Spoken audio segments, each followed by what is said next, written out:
الحمد للہ رب العالمین والصلاة والسلام علی سید الانبیاء والمرسلین اما بعد فاعوذ باللہ من الشیطان الرجیم بسم اللہ الرحمن الرحیم۔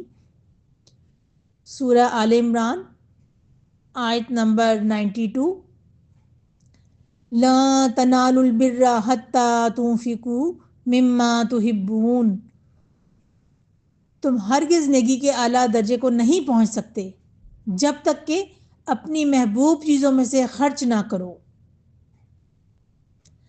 آج ہم قرآن مجید کی نہایت عظیم، دل کو جھنجھوڑ دینے والی آیت پر گفتگو کریں گے۔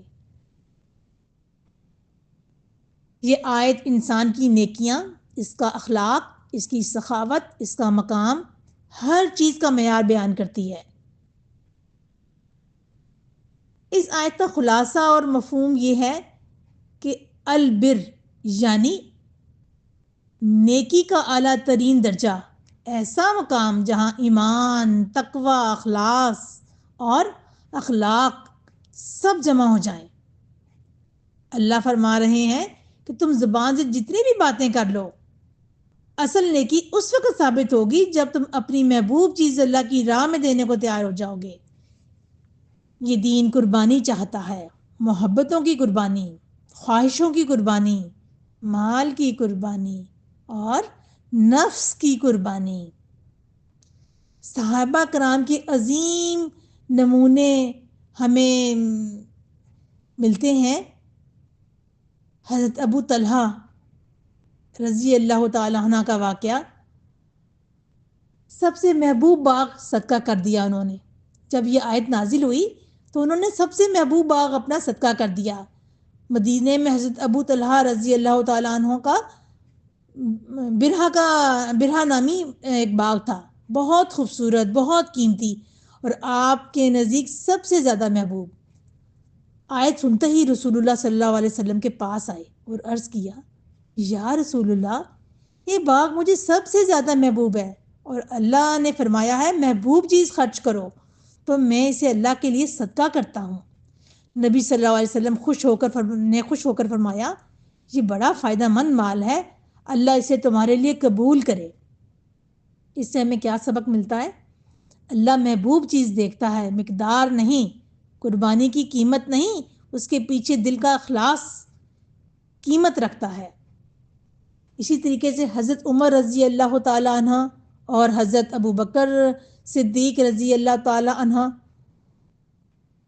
کے کا واقعہ، ایک مرتبہ نبی صلی اللہ علیہ وسلم نے فرمایا، اللہ کی راہ میں کچھ پیش کرو۔ حضرت عمر نے حضرت عمر رضی اللہ تعالیٰ عنہ آدھا مال لے آئے کہ آج تو ابو بکر سے آگے نکل جاؤں گا، لیکن حضرت ابو بکر صدیق رضی اللہ تعالیٰ عنہ اپنا پورا گھر کا سامان لے آئے۔ عمر رضی اللہ تعالیٰ عنہ نے پوچھا، ابو بکر گھر والوں کے لیے کیا چھوڑا؟ ابو بکر نے فرمایا، اللہ اور اس کا رسول۔ اس سے ہمیں کیا سبق ملتا ہے؟ قربانی وہی ہے جس میں نفس راضی نہ ہو مگر دل اللہ کے لیے دے دے۔ اسی طریقے سے حضرت علی رضی اللہ تعالیٰ عنہ اور حضرت فاطمہ رضی اللہ تعالیٰ عنہ کا احسان نہ جتلانے والا انفاق۔ ایک مسکین آیا، آپ نے گھر کا واحد کھانا دے دیا۔ اللہ نے سورہ دہر میں تعریف فرمائی نا ان کی، ہم تمہیں صرف اللہ کی رضا کے لیے کھلاتے ہیں، نہ بدلے کی خواہش، نہ شکریہ چاہتے ہیں۔ قرآن میں آیت نازل ہو گئی۔ سبق ہمیں کیا ملتا ہے؟ نیکی وہ ہے جو خلوص سے ہو، بدلے کی امید کے بغیر ہو۔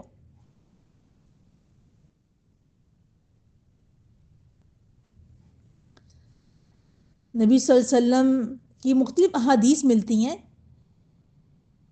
جن سے ہمیں اللہ کی راہ میں خرچ کرنے کے بارے میں گائیڈ لائن ملتی ہے۔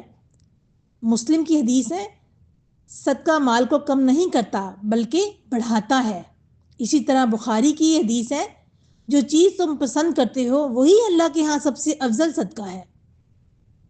ترمذی کی حدیث ہے، قیامت کے دن بندہ اس صدقے کے سائے میں ہوگا جو اس نے دیا ہوگا۔ اب ہم دیکھتے ہیں کہ عملی زندگی کے کیا اصول ہمیں اس سے ملتے ہیں۔ محبوب چیزیں خرچ کرنا صرف مال تک محدود نہیں، اپنی خواہشات قربان کرنا، اپنا وقت اللہ کے لیے دینا، اپنا علم بانٹنا، اپنی انا قربان کرنا، اپنی محبت اللہ کی رضا میں دینا، یہ سب مما تحبون میں شامل ہے۔ انفاق کا اصل مقام دل ہے۔ اگر دل میں لالچ، بخل، دنیا کی محبت ہے تو بر کا اعلیٰ درجہ نہیں مل سکتا۔ تھوڑی چیز بھی دی جائے مگر دل سے، وہ بڑی بن جاتی ہے۔ بڑی چیز بھی اگر دکھاوے کے لیے ہو، وہ اللہ کے ہاں کچھ نہیں، قابل قبول نہیں۔ انفاق صرف امیروں کے لیے نہیں ہے۔ جو تھوڑا رکھتا ہے وہ تھوڑا دے دے، جو زیادہ رکھتا ہے وہ زیادہ دے دے۔ مسکراہٹ بھی صدقہ ہے، علم بھی صدقہ ہے، وقت بھی صدقہ ہے، راستے سے پتھر ہٹانا بھی صدقہ ہے۔ بہترین صدقہ وہ ہے جو مشکل لگے۔ اگر ایک کپڑا بہت پسند ہے اور آپ کسی ضرورت مند کو دے دیں، یہی محبوب چیز کا انفاق ہے۔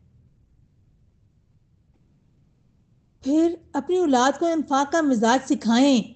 صحابہ اپنے بچوں کو دینا سکھاتے تھے۔ آج ہم بچوں کو چیز بچا کے رکھنے کی ترغیب دیتے ہیں، دینا نہیں سکھاتے، چیزیں شیئر کرنا نہیں سکھاتے، سنبھال کے بچا کے رکھنا، اپنے تک رکھنا، دوسروں تک نہ پہنچانا، یہی ہماری تربیت چل رہی ہوتی ہے عمومی طور پہ۔ آج کے انسان کے لیے اس آیت سے پیغام ہے، ہم بہت کچھ اللہ سے چاہتے ہیں مگر اللہ ہم سے صرف محبت کا ثبوت چاہتا ہے۔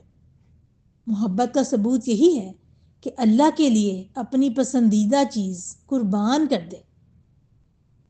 اگر تم چاہتے ہو اللہ تمہیں بلند مقام دے، تمہارے رزق میں وسعت دے، تمہیں برکت دے، تو مما تحبون یعنی محبوب چیز اللہ کی راہ میں دے دو۔ ہمیں اس آیت سے کیا چیز سمجھ آتی ہے، کیا سبق ملتا ہے؟ کہ دنیا نیکی کی چوٹی قربانی کے بغیر نہیں ملتی۔ اللہ محبوب چیز چاہتا ہے۔